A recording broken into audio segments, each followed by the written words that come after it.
Welcome to our economics class, and in our mini lecture today, we are going to learn what is economics and a main principle that deals with economics called scarcity. And we're going to take the opportunity today to delve into that to be able to understand what this concept is and why it is important to our everyday life. Believe it or not, you may not actually think you know what economics is, but by the end of this mini lecture, you're going to say, wow, I had no idea I was using economics. I'm using it more than I actually thought I was. Now, what is economics? Very simple. It's the study of the choices that people make to satisfy their wants and needs. We all have wants and we have needs as well. Now, I want you to think real quick. What are basic things that we need?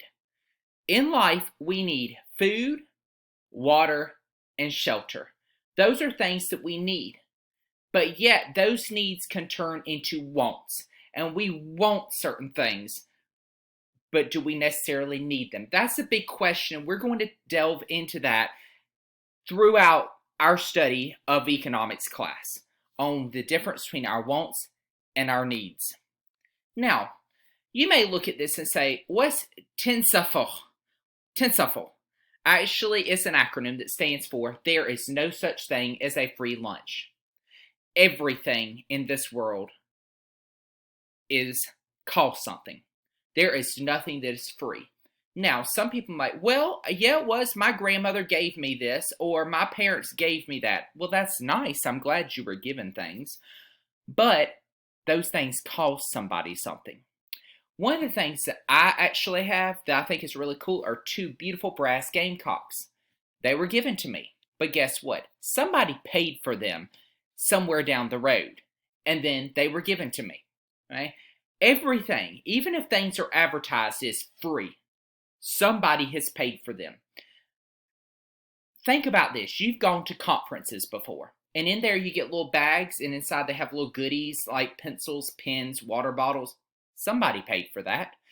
Yeah, you may have been given it, but somebody paid for it. There is no such thing as a free lunch. Someone has paid for this stuff. Someone pays for things. Books that you may receive, it does not matter. If it was given to you free, somebody somewhere down the road paid for that. Now, do they necessarily pay monetary value for it? Maybe not. But somewhere along the line, things were paid for, whether that was resources or land. We're going to take a look here.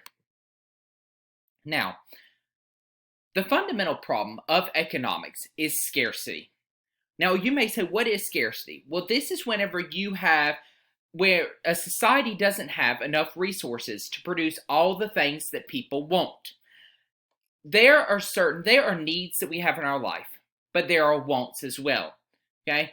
People have to make a decision about using their resources effectively. So let's say this, you make $10,000 a year. Can you own a 5-bedroom, 5,000 square foot house by $10,000 a year salary? Most likely not. There are certain things, scarcity between the resources of producing between what you want. You have to make a decision on how to use the resources effectively. Some people may want a beautiful car, a luxury automobile, but yet can they afford it? That's the big question. So what I want you to do real quick on a sticky note, I want you to list 5 things that you have purchased or someone has purchased over the last week. I want you to take 30 seconds right now to be able to do that. Go.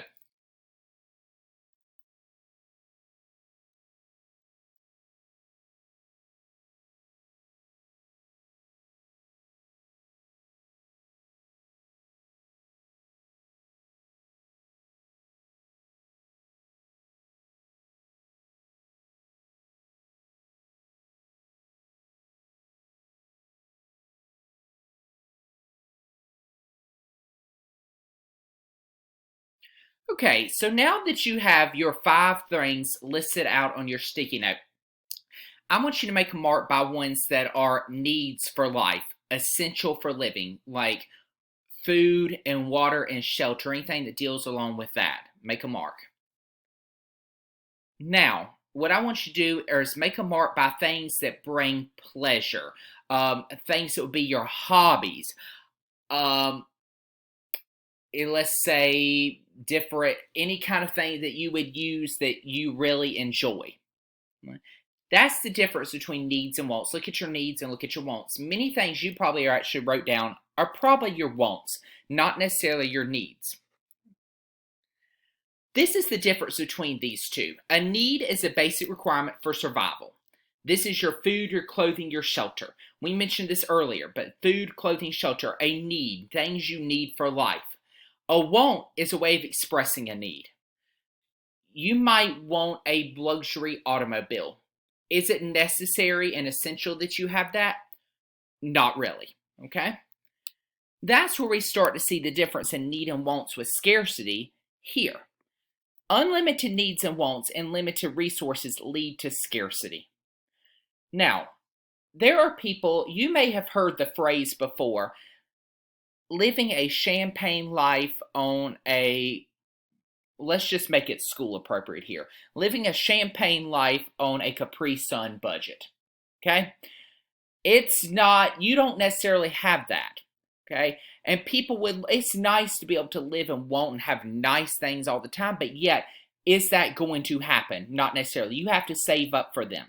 There are limited resources. You have to be able to make the payments, okay, for certain things. When I first started my teaching job, I could only spend $200 a month. That was including gas, groceries, and anything else I wanted. $200 a month. Okay? I had to limit my budget and make a budget for what was essential that I had to have. So what my point is that scarcity, your unlimited needs and wants and your limited resources are going to force you to make choices. What you can have, what you cannot have. Okay? Now, I would love to own a 5,000 square foot house. Do I have the money for that? No.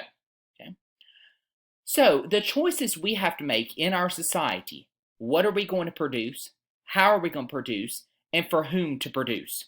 Those are the biggest things that we have.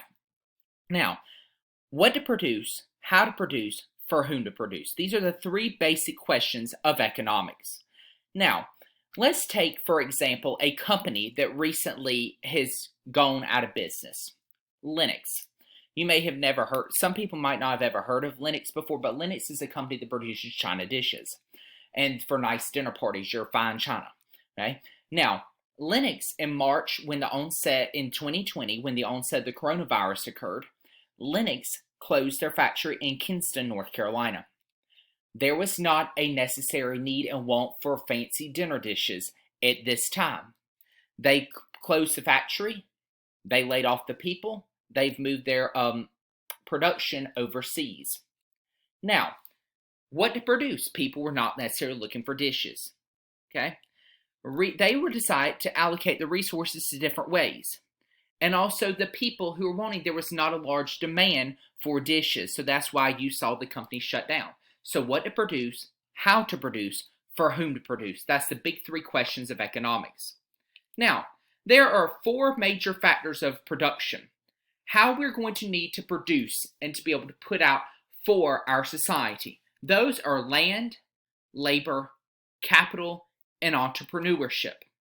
Now, let's take a look at each one of these. So land. This is our gifts of nature. However, they're not free. Okay? Nature, the sun, the rain, natural climate and weather are going to produce some of these raw material goods. However, there are people who own that land who are going to sell those goods to a production company.